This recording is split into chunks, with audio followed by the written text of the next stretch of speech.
Morane et Saunier ont donc été, enfin cette firme a été pendant une cinquantaine des avions avec des commandes de vol un peu lourdes, disons, mais tout de même très homogènes. Des avions faciles à manier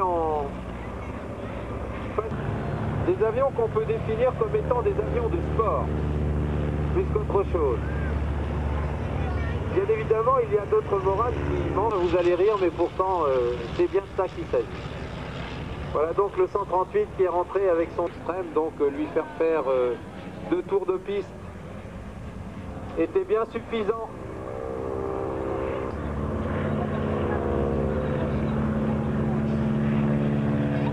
Passe au-dessus de nous la patrouille des 4 triquets des 4 Morane 505. Atterrissage du 317 qui vient de Suisse et qui de tous les Morane volant actuellement dans le monde est peut-être le plus beau par la propreté et la qualité de son état, de sa reconstruction. Pierre Dac dans le Moranaï continue à tourner des ronds. Morane Saunier continue à exister à l'usine de Tarbes. La firme avait construit une usine à Tarbes dans les années 38-39 qui devait devenir l'usine de production des chasseurs de les séries de Morane Vano qui étaient des biplaces d'entraînement à la chasse, à hélice. Et ensuite il y a eu la saga du Mondi atterrissage contrôlé. Pas facile à poser ces bêtes là. Bernard Murpignot au décollage sur le Corsair de la Ferté-Alais.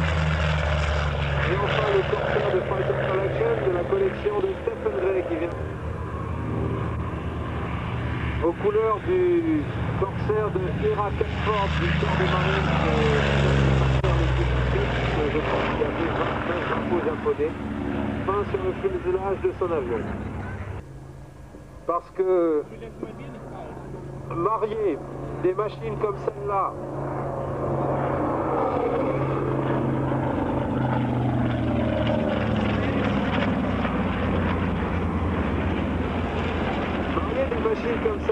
avec l'exiguïté du pont d'un bateau, même si le porte-avions c'est la plus belle matérialisation de la folie méthodifiée. Belle patrouille.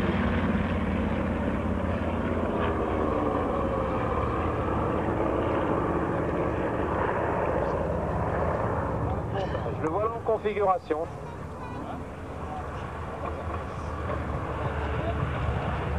Les volets sont sortis, le train est sorti, évidemment la crosse n'est pas sortie car on n'a pas encore installé de brin d'arrêt à la Ferté-Alais. Voilà, on l'amène et en ayant aussi peur que les autres, mais en étant aussi professionnel que les autres. Belle patrouille à 2, au break.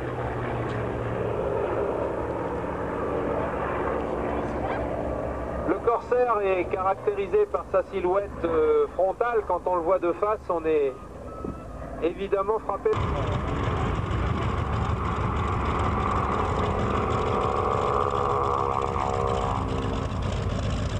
Un beaux avions, des nouveaux avions. Encore qu'il y en a un qu'on a déjà vu l'an dernier. Les fils des T6. Alors c'est pas Pierre.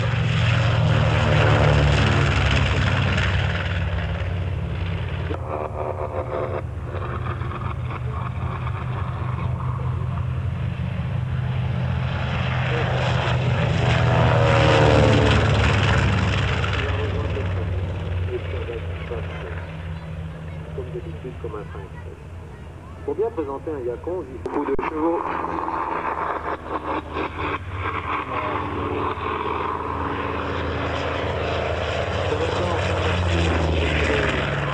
Il y a du yak.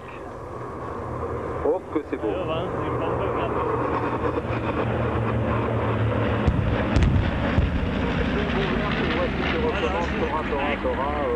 Sauf que là c'est quand même un peu bizarre, il va falloir réécrire complètement tous les livres d'histoire. Ils ont du matériel et des pilotes de la Ferté-Alais.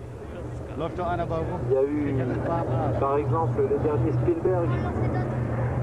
Vous dites que c'est beau ce arrivé.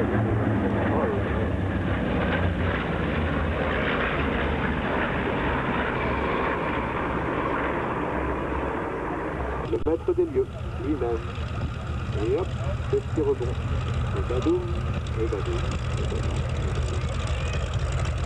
Et puis, vraiment beau. Bah, c'est simplement que c'est un avion qui a connu au fil des ans une espèce de véritable mutation. C'est un avion qui a connu, disons, 2 ou 3 vies ou 4 vies. C'est les ça, je crois, si on a vu, eh bien, le C-36 en a eu un certain nombre. Celui-là, en tout cas, on est au moins 4e ou 5e.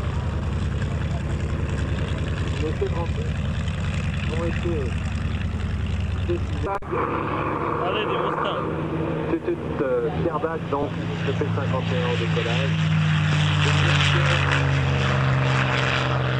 De la maison, le P-40. Ah, le P-40 qui est le Thunderbolt.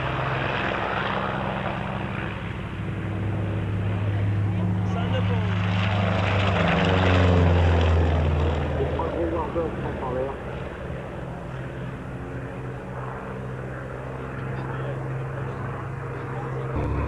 Et ce vol aujourd'hui, il a quelque chose d'important. Il faut quand même qu'on vous raconte un peu l'histoire.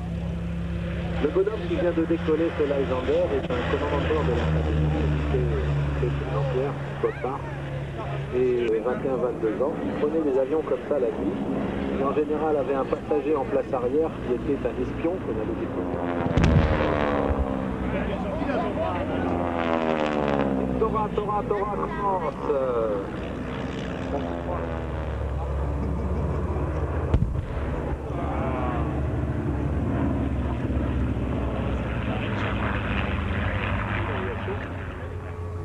A accepté de cautionner la passion des autres.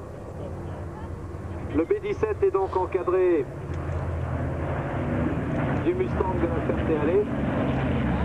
Il était par Pierre Dac, un petit peu fatigué les moteurs.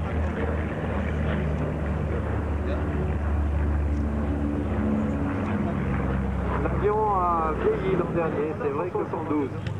C'est pas plus difficile qu'un Cessna 172. Tous ceux qui ont volé sur cet avion pendant la guerre, en tout cas, en étaient amoureux. Moins nous allons voir le P-47 qui tire devant nous un départ en groupe.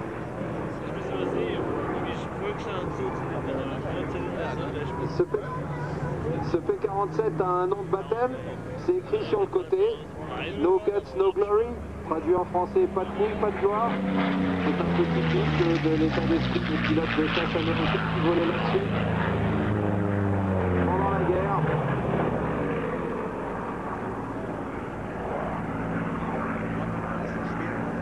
De nostalgie, enfin pas de nostalgie, mais un petit moment peut-être un peu triste, mais il ne faut pas non plus être trop triste après tout.